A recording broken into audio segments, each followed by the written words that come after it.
বন্ধুরা তোমাদের সকলকে ইউটিউব বেঙ্গলি চ্যানেলে স্বাগত জানাই। বিভিন্ন ধরনের চাকরির আপডেট পেতে তোমরা চ্যানেলটি অবশ্যই সাবস্ক্রাইব করে নেবে। আজকে আলোচনা করব WBHRB স্টাফ নার্স গ্রেড 2 এর ভ্যাকান্সি নিয়ে।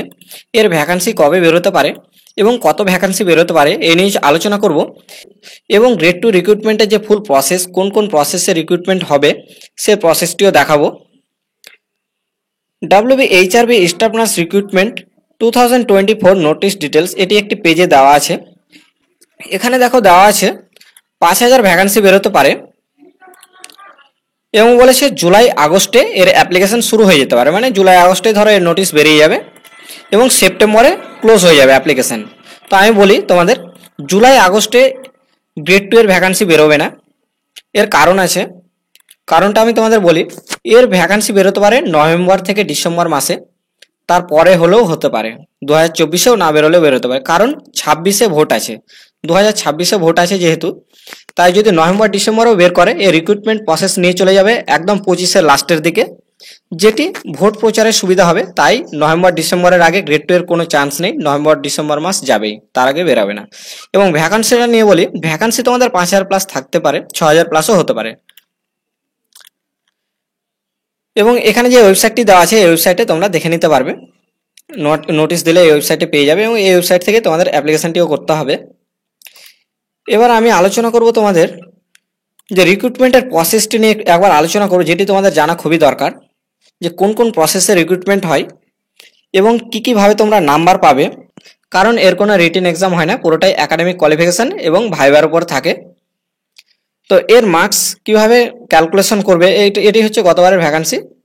তোমরা দেখতে পাচ্ছ এখানে স্ক্রিনে ভ্যাকান্সি ছিল 3608টি ভ্যাকান্সি ছিল গতবার, যেটি এবার তার থেকে বেশি হতে পারে।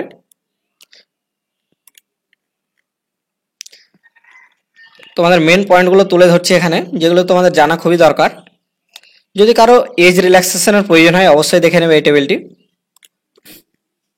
এবার দেখো এই পয়েন্টটা তোমাদের ভালোভাবে বুঝতে হবে। দেখো একাডেমিক এর উপর থাকবে, একাডেমিক কোয়ালিফিকেশান মানে মাধ্যমিক, উচ্চ মাধ্যমিক এবং জিএনএম এর উপর থাকছে তোমাদের 75 নাম্বার। এক্সপিরিয়েন্স, যে তোমরা ডিউটি করছো নার্সিংহোমে বা হসপিটালে, তার উপর থাকবে 10 নাম্বার। এবং এই 10 নাম্বার কীভাবে পাবে সেটিও আমি তোমাদের বলে দেবো।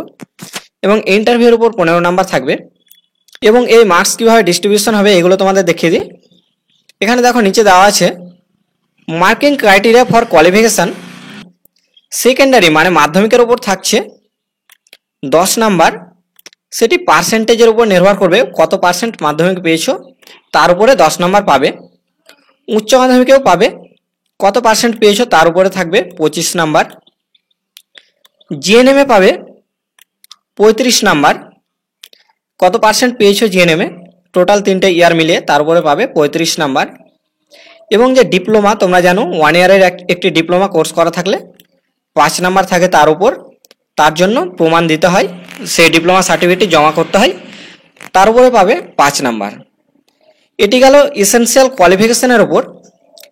এবার চলে আসবো যে তোমরা যে ডিউটি করছো এক্সপিরিয়েন্স, তার উপরে তোমরা কিভাবে নাম্বার পাবে 10 নাম্বার।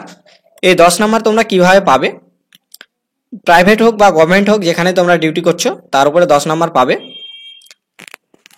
এখানে বলেছে মিনিমাম 12 মান্থ হতে হবে, তাহলেই তোমরা এই নাম্বারটি পাবে।